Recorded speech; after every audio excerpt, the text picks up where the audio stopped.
के अंदर और बीजेपी 45 सीटों पर आगे चल रही है। और देखिए आपके जो उम्मीदवार हैं मनोज कुमार त्यागी भी 27,000 वोट से पीछे चल रहे हैं और खुद जो अरविंद केजरीवाल हैं वो पीछे चल रहे हैं। अगर आप देखें तो दिल्ली में जो नए सीएम के नाम पर चर्चा है वो अब शुरू हो गई है कि मनोज तिवारी होंगे कि वीरेंद्र सचदेवा आए होंगे, इसको लेकर शुरू हो गया। यानी बीजेपी ने क्लीन स्वीप किया है वहां। देखिए इस बार आपने देखा होगा कि योगी आदित्यनाथ की बहुत सारी रैलियां, प्रधानमंत्री की बहुत सारी रैलियां, और जब प्रधानमंत्री 2014 में बने थे नरेंद्र मोदी तो उन्होंने कहा था कि दिल्ली जो सोचता है वो देश सोचता है।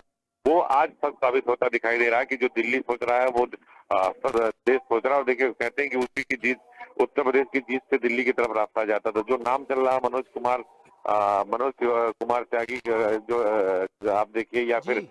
मनोज तिवारी को देखिए, वो उत्तर प्रदेश से ही आते हैं, जौनपुर से आते हैं।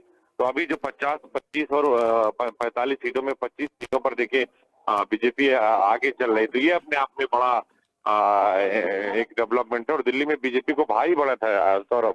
नई दिल्ली सीट से केजरीवाल पीछे चल रहे हैं, जंगपुरा सीट से मनीष सिसोदिया आगे चल रहे हैं, कालका जी सीट से वर्तमान मुख्यमंत्री आतिशी पीछे चल रही है, जो करावल नगर है बीजेपी के कपिल मिश्रा आगे चल रहे हैं 31,000 वोटों से। एक लंबा अंतराल है, यानी जीत लगभग तय है कपिल मिश्रा की।